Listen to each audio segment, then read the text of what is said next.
Statistical mechanics. आज हम पढ़ेंगे अबाउट स्टैटिस्टिकल मैकेनिक्स। सो इसके अंदर जो हम पहला टॉपिक पढ़ेंगे वो होगा phase space. So basically phase space होता है to specify the state of gas we require the position as well as the velocity of each of its molecule.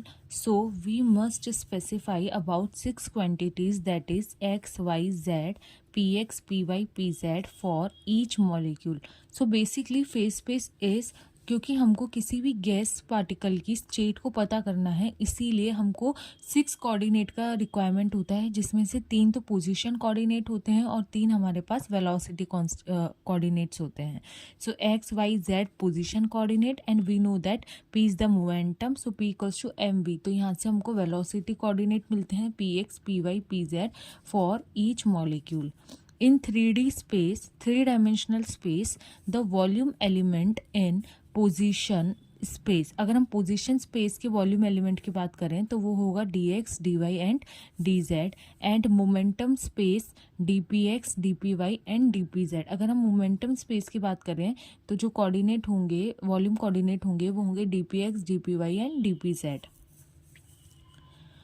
A state of a point in phase space is described by set of 6 coordinates. तो जो state है किसी भी point की इन a phase space, वो उसके 6 coordinate से describe होती है.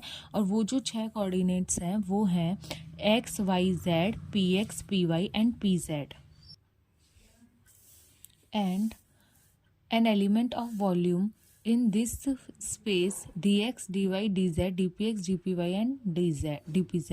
तो यहाँ पे जो वॉल्यूम एलिमेंट होगा इसके अंदर, तो वॉल्यूम एलिमेंट इस पूरे स्पेस का जो है डिस्क्राइब होगा by position as well as momentum coordinate, यानी कि dx dy dz dpx dpy and dpz. तो हम यहाँ देखते हैं कि जो मिनिमम वॉल्यूम होगा फेज स्पेस का वो हम लेते हैं h cube. Let minimum volume of the phase space is h cube. So density of state का जो फॉर्मूला है वो होगा हमारे पास density of state equals to volume of the phase space divided by minimum volume of the phase space. तो हमारे पास यहाँ पे आएगा वॉल्यूम फेज स्पेस का upon the minimum volume of phase space. देखा जाएगा तो डेंसिटी ऑफ स्टेट को हम लिखते हैं कैपिटल डी एंड पी. यहाँ पे जो पी है वो है, अगर मान लो कि कोई जो पॉइंट है वो स्फीयर के सेंटर से 0 से लेकर पी पॉइंट पे अगर प्लेस्ड है पी, तो इसीलिए हम लिखेंगे d P equals to d x D y d z d P x D P Y and D P z divided by h cube. D P equals to here d x D Y and D z is the volume, so we, और at a radius point p, तो volume of the sphere will be 4/3 pi p cube. 4/3 pi p cube. तो हमारे पास ये जो coordinate है इसको हम लिखेंगे 4/3 pi p cube divided by the h cube. फिर हम अगर इसका डिफ्रेंशिएशन लेते हैं तो d P equals to we upon H cube 4/3 pi and p cube का जो डिफ्रेंशिएशन होगा वो होगा 3p स्क्वायर डी पी. यहाँ से हमें मिलेगा density of state at point P will be D P equals to we upon H cube bracket में 4 pi P square D P. और ये जो फॉर्मूला है ये इम्पोर्टेंट है.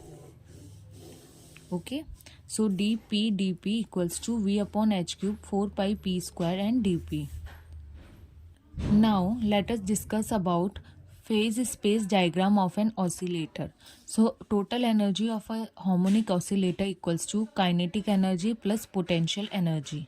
तो यहाँ पे इसकी काइनेटिक एनर्जी होगी P x square upon 2m plus half M omega square and X square. तो अगर हमें यहाँ पे जो फेज स्पेस डायग्राम बनाना है तो उसके लिए हमें क्या करना पड़ेगा, पहले हमको इस क्वांटिटी को किन्हीं भी 2 वेरिंग कोऑर्डिनेट के रेस्पेक्ट में सॉल्व करना पड़ेगा.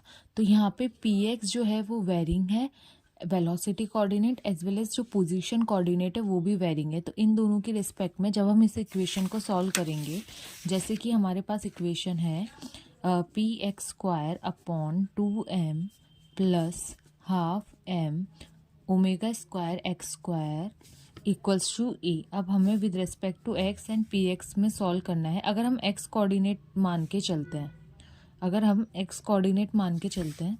मतलब एक्स डायरेक्शन में मान के चलते हैं, तो हम यहाँ पे क्या देखेंगे, अगर हम यहाँ पे ऐसे ले लें p x square divided by 2me plus x square के लिए अगर हम लिखेंगे तो एक्स स्क्वायर ये हाफ आ ही गया, यहाँ पे m ओमेगा स्क्वायर और divided by e is equals to आ गया 1।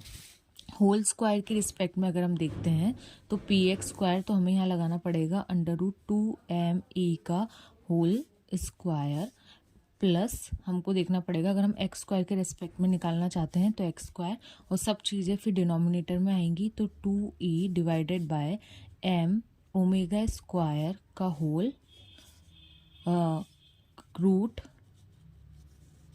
रूट का होल स्क्वायर ऐसा इक्वल्स टू 1। तो since we know that omega square equals to K by M, हम ये जानते हैं ओमेगा स्क्वायर का जो वैल्यू है वो है के बाई एम। यहाँ से हम लिख सकते हैं p x square upon √2me का whole square plus x square divided by under the root ये हो गया 2e अपॉन, तो यहाँ से अगर हम क्रॉस मल्टीप्लाई करें तो k का वैल्यू हमारे पास आ गया ओमेगा स्क्वायर m, तो यहाँ पे आ गया k इक्वल्स टू 1 का होल स्क्वायर, ये हमारे पास आ गया। अब ये जो इक्वेशन है आपको पता चलेगा कि ये है इक्वेशन ऑफ इलिप्स, क्योंकि इलिप्स की इक्वेशन होती है X square upon A square plus Y square upon B square is equals to 1, where यहाँ पे जो ए है वो है सेमी मेजर एक्सिस और जो हमारे पास यहाँ बी है वो है सेमी माइनर एक्सिस। जैसे कि हम यहाँ पे देख लेंगे ये हमारे पास इक्वेशन मिल गई है p x square divided by √2me whole square plus x square और under the root 2e upon k whole square equals to 1। यहाँ पे x square upon A square plus Y square upon B square equals to 1, ये ellipse equation है। ये रहा ellipse, ये x coordinate ये y coordinate, ये है ए यहाँ से यहाँ तक ए, ये है semi major axis and b is the semi minor axis. Which equation, this is the equation of an ellipse where semi major axis a. अब ये जो ए है वो किसके इक्वल होगा √2e upon K and semi minor axis B equals to √2me। हम जब diagram बनाएंगे इस इक्वेशन का जो हमारे पास आई है तो फेज स्पेस डायग्राम जो है हमको कुछ ऐसा मिलेगा। अगर हम इसका एरिया निकालें तो एक एरिया ऑफ एन इलिप्स का फॉर्मूला होता है पाई ए बी। तो यहाँ पे अगर हम वैल्यू पुट करेंगे तो a इज इक्वल्स टू पाई, ए का वैल्यू है √2e डिवाइडेड बाय के और इंटू बी का है √2me, ये हमें मिलेगा। इसको जब हम सॉल्व करेंगे तो हमें मिलेगा a इक्वल्स टू पाई, ये √2 मिल गया हमें 2 और √e हमें मिल गया e, ठीक है, अंडर रूट हमें मिलेगा m अपॉन k, ये मिल जाएगा हमको। यहाँ से हम एक चीज़ देखते हैं, हमने पहले ही बोला था कि ओमेगा स्क्वायर का जो फॉर्मूला है वो है k बाई एम। यहाँ पे अगर हम निकालेंगे m बाई के तो वो हमको मिलेगा 1 अपॉन ओमेगा स्क्वायर। जब हम इसका रूट ले लेंगे तो हमको मिलेगा 1 अपॉन ओमेगा। तो यहाँ से हम बोल सकते हैं a equals to 2 pi e और अपॉन ओमेगा, ठीक है। तो ये हमारे पास क्या आ गया, एरिया ऑफ द इलिप्स आ गया। This equation represent area of the oscillator in phase space having the energy between 0 to e। तो ये जो इक्वेशन है ये शो करती है area of the oscillator in phase space having the energy between 0 to e। Number of phase cell in a given energy, अगर हम निकालते हैं नंबर ऑफ फेज सेल कितने हैं in a given energy range, तो वो a equals to 2 pi e upon w को अपन 2 pi nu से भी लिख सकते हैं, तो हमें आंसर मिलेगा e upon nu. Number of phase cell, या इसको भी हम कहेंगे डेंसिटी ऑफ स्टेट, अगर हम इसके टर्म में निकालें ई की टर्म्स में तो वो होगा area of the phase space upon area of the cell. तो एरिया ऑफ फेज स्पेस जो है वो होता है dx dpx in X direction, और एक सेल का जो एरिया है वो है h। सो dx dpx का वैल्यू हमारे पास क्या आता है e अपॉन न्यू, ये हमने निकाल लिया e upon nu divided by h, so e upon h new, ये हमें मिल गया डेंसिटी ऑफ द स्टेट।